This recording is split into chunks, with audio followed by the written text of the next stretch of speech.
السلام علیکم، امید کرتی ہوں آپ سب خیر و عافیت سے ہوں گے۔ میں لائی ہوں آپ لوگوں کے لیے ایک نیو ناول، کیسا یہ عشق ہے۔ پہلی ایپیسوڈ آج اپلوڈ کر رہی ہوں، آپ لوگ پڑھ کے مجھے ضرور اپنی رائے دیجیے گا کہ آپ لوگوں کو ایپیسوڈ کیسے لگی، پسند بھی آئے گی آپ لوگوں کو۔ اسٹوری میں نے بہت زیادہ یونیک اور اچھی لکھی ہے، انشاءاللہ آگے جا کے بہت زیادہ مزہ آنے والا ہے آپ لوگوں کو یہ ناول پڑھ کے۔ یہ ناول جو ہے ان لوگوں کے لیے جو رومانٹک ناول پڑھتے ہیں، اور تو آپ لوگ کو میں پہلے ہی بتاتی چلوں، جو لوگ رومانٹک ناول کو لائک نہیں کرتے دین وہ اس ناول کو اگنور کریں اور آئندہ اس کی ایپیسوڈ نہیں پڑھیں، کیونکہ آگے جا کے یہ ناول بہت زیادہ رومانٹک ہونے والا ہے۔ تو چلتے ہیں ایپیسوڈ کی طرف بنا وقت ضائع کیے۔ کمنٹ میں اپنے پیار کا اظہار کرنا نہ بھولیے گا، ایک لائک اور کمنٹ کر کے۔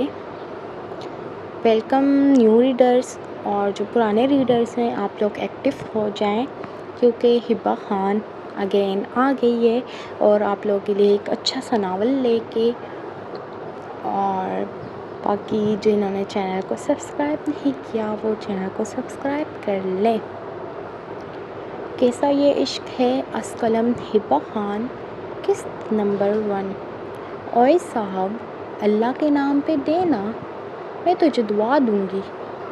اپنی تھالی اس آدمی کے پاس کرتی وہ معصومیت سے بولی۔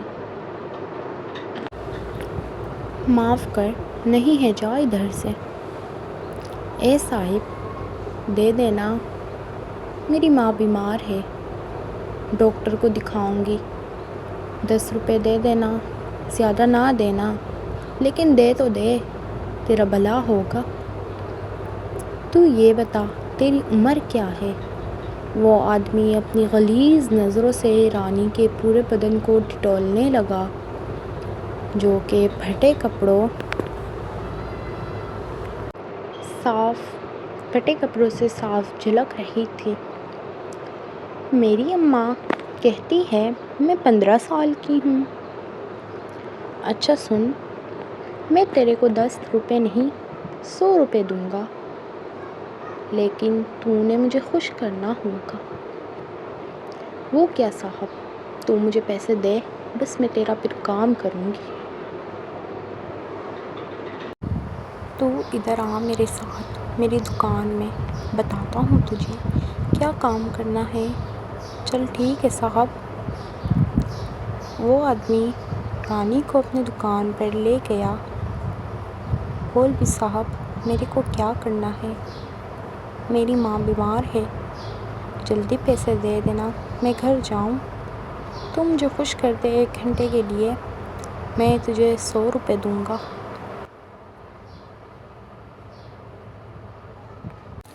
تو مجھے خوش کر دے 1 گھنٹے کے لیے، میں تجھے 100 روپے دوں گا۔ ہے صاحب، میں تیرے کو کیسے خوش کروں؟ رانی ناسمجھی سے بولی۔ ایسے وہ آدمی اس کے قریب جاتا، دوپٹہ اس کے بدن سے کھینچ گیا۔ ابھی وہ مزید کچھ کرتا جب رانی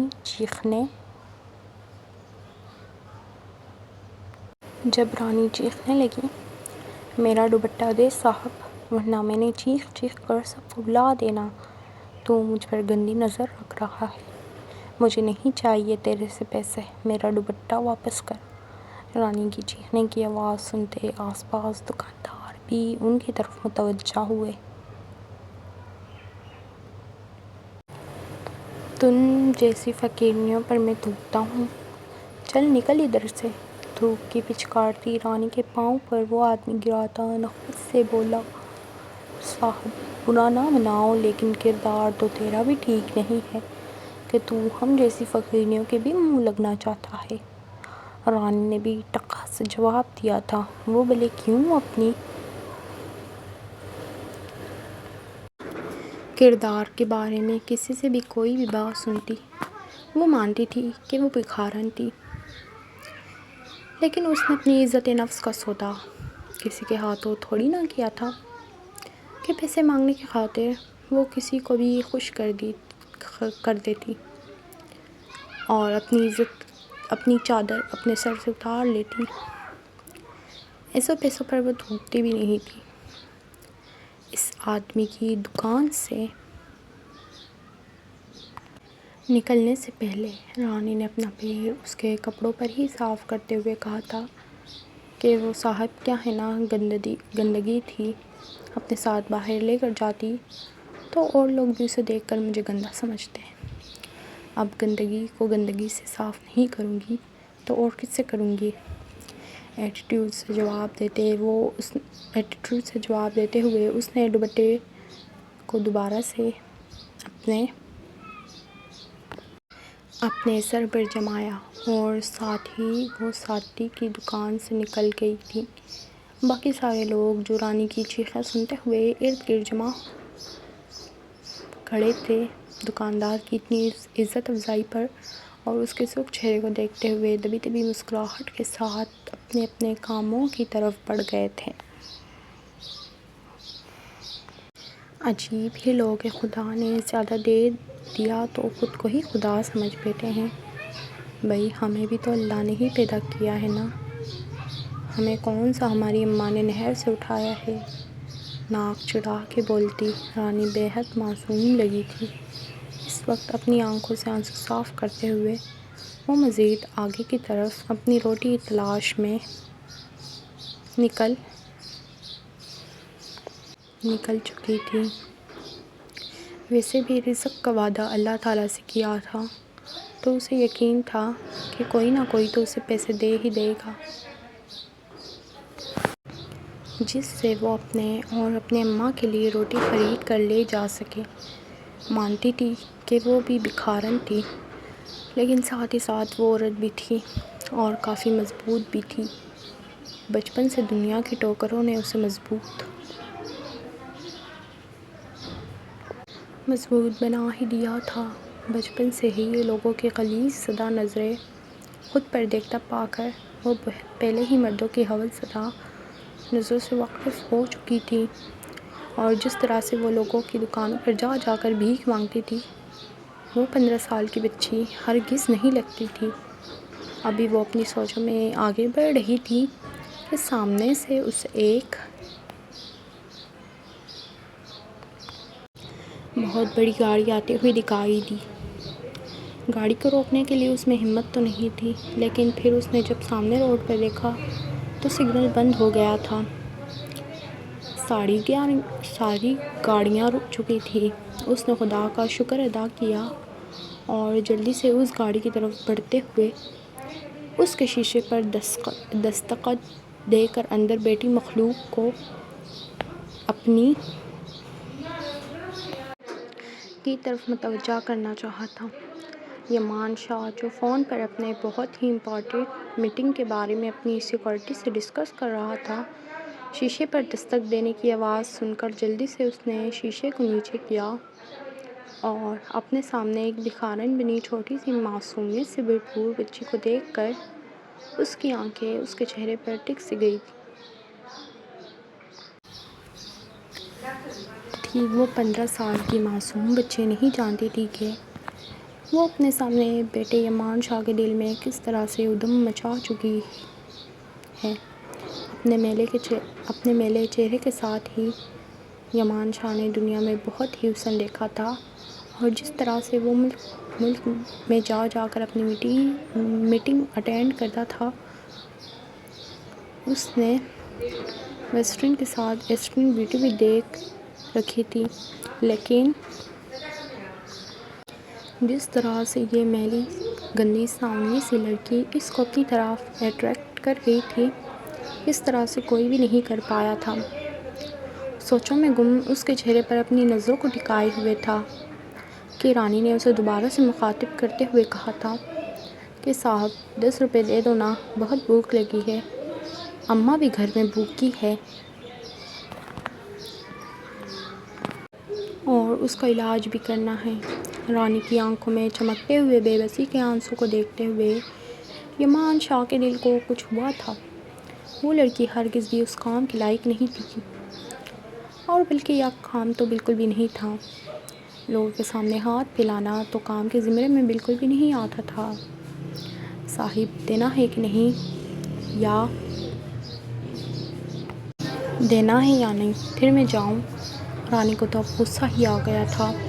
وہ سامنے بیٹھا انسان نہ اسے کچھ دے رہا تھا نہ اسے کچھ بول رہا تھا، بس ٹکر ٹکر اس کے چہرے کی طرف دیکھتے ہی جا رہا تھا۔ لیکن رانی کو اس کا دیکھنا بالکل عجیب سا نہیں لگا تھا، کیونکہ وہ آدمیوں کی نظروں اور ہوس زدہ نظروں سے بخوبی واقف ہو چکی تھی۔ لیکن سامنے بیٹھے انسان کی نظروں میں اسے اپنے لیے ہوس بالکل بھی نہ دکھی تھی۔ یمان شاہ نے اس کے جانے کی بابت سن کر جلدی سے بک لاتے ہوئے اپنا والیٹ نکالا اور والیٹ میں سے 5,000 کے 2 نوٹ نکال کر اس کے ہاتھ میں پکڑائے تھے۔ رانی نے اتنے بڑے بڑے نوٹوں کو دیکھ کر اپنی آنکھوں کو ناقابل حد تک پھیلائے ہوئے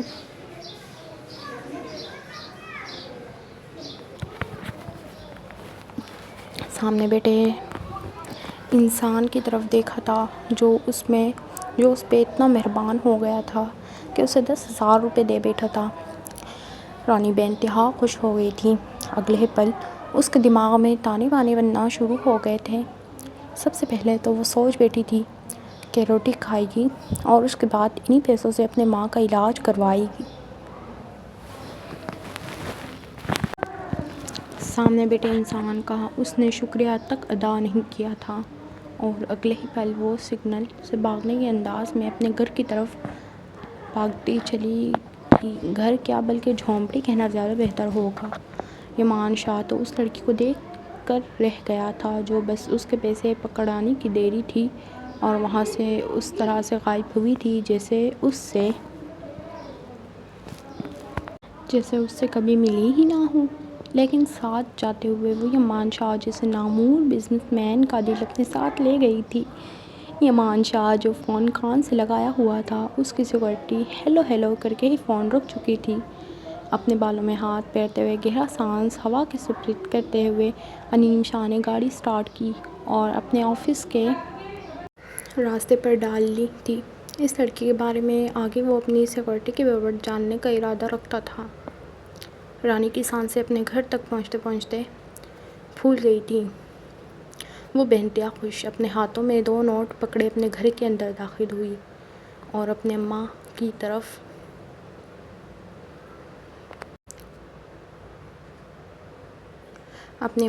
بھاگنے کے انداز میں گئی تھی اور کہا تھا کہ اماں یہ دیکھ، ایک صاحب نے مجھے یہ 2 نوٹ پکڑائے ہیں، اب اس سے میں تیرا اچھے سے علاج کر پاؤں گی اور تجھے زیادہ پریشان ہونے کی ضرورت نہیں ہے۔ اب میں جلدی سے اپنے ساتھ روٹی بھی لے کے آئی ہوں، جلدی سے تو یہ کھا لے، پھر ہم ہسپتال چلتے ہیں تیرا علاج کروانے۔ رانی کی ماں، جس کی ابھی تھوڑی دیر پہلے ہی آنکھ لگی تھی، اپنی بیٹی کی آواز پر اس نے اپنی آنکھیں کھولی اور بیٹی کے ہاتھوں میں 2 5,000 کے نوٹ پکڑے دیکھ ان کی آنکھیں بھی بالکل رانی کی طرح ہی ناقابل حد تک پھیل گئی تھیں۔ رانی، سچ بتا، تو کوئی غلط کام کر کے تو نہیں آئی ہے نا؟ بھلا ایسا کون سا بھلا صاحب تھا جس نے تجھے اتنے پیسے ہاتھ میں پکڑا دیے؟ کوئی تو تجھے 10 یا 5 تک نہیں دیتا، اور یہ کون تھا جس نے تجھے 1,000 کے وہ بھی 2 نوٹ دیے؟ اماں نے بے حد فکرمند انداز میں رانی سے پوچھا تھا۔ رانی ان کی بات کا مطلب سمجھ چکی تھی۔ اس کی اماں کو یہ ڈر تھا کہ کہیں اس کی بیٹی اپنی عزت تو نہیں بیچ آئی ہے جو وہ اتنے پیسے لے کر آ چکی ہے۔ لیکن اماں بھی اس بات سے ناواقف تھی کہ ان کی بیٹی کو اگر کوئی ملی آنکھوں سے بھی دیکھتا ہے تو وہ ان کی آنکھیں نکالنے کی ہمت تک رکھتی ہے۔ بھکارن تھی وہ، لوگوں کے پاس جا جا کر بھیک مانگتی تھی، لیکن کسی کو بھی اپنے اوپر چڑھنے کی اجازت اس نے ابھی تک نہیں دی تھی، اور نہ ہی آگے وہ کوئی ایسا ارادہ کیے ہوئے تھی۔ اماں، کیا ہو گیا ہے تجھے؟ کیا تجھے میں ایسی لگتی ہوں؟ میں سچ کہہ رہی ہوں، ایک بڑا صاحب، میں نے کہا کہ روٹی کے لیے پیسے دے تو انہوں نے فون میں سے مصروف اپنے جیب سے نکال کر دیے ہیں۔ رانی نے خوش ہوتے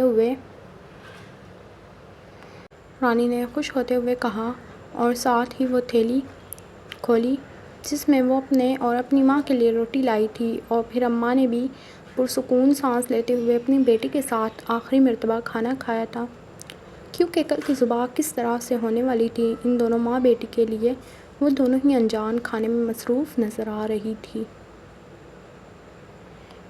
جاری ہے، امید کرتی ہوں آج کے ایپیسوڈ پسند آئی ہوگی، تو آپ لوگ رسپانس اچھا دیجیے گا کہ میں آگے ناول کو کنٹینیو کروں۔ باقی جو ہے وہ مجھے جو ہے پہلے میں ہی کمنٹ نظر آ گیا کہ جو ہے آپ یہ بلیک مون کا ہے، ٹھیک ہے، تو میں یہ بتاتی چلوں کہ میں نے بلیک مون ناول تو نہیں پڑھا، ہاں یہ میری اپنی مائنڈ کی اپنی اسٹوری ہے، اور میں اسے بہت دل سے لکھ رہی ہوں، اور اسے میں نے بہت الگ تھلگ طریقے سے سوچا ہوا ہے، اور انشاءاللہ میں لکھوں گی بھی سب سے ڈیفرینٹ، تو کسی کی محنت کو کسی کا کاپی نہ کہا کرے، ٹھیک ہے۔ اور دوسری بات کہ جو ہے آج کل کے جو سارے ناول ہیں میکسیمم وہ ایک جیسے ہی ہوتے ہیں، جیسے گینگسٹر بیس آپ لوگوں نے ناول پڑھے ہوں گے، تو ظاہر سی بات ہے وہاں پر بھی دشمن وغیرہ ہوتے ہیں، کوئی نہ کوئی ماضی ہوتا ہے، تو اسی طرح میں اگر یہ ناول لکھ رہی ہوں، اگر کچھ چیز ڈیفرینٹ ہو جاتی ہے تو اس کا مطلب یہ نہیں ہے کہ پوری اسٹوری ہی کاپی ہو جاتی ہے، ٹھیک ہے۔ اور الحمدللہ کسی کو کاپی کرنے کی ضرورت نہیں ہے، اپنے مائنڈ میں بھی بہت اچھے سے جو ہے اسٹوری آ رہی ہے میری، اور میں وہیں لکھ رہی ہوں، تو کاپی کہنے کی ضرورت نہیں ہے کسی کو بھی، اگر کسی کو نہیں پڑھنا نہ پڑھے۔ شکریہ۔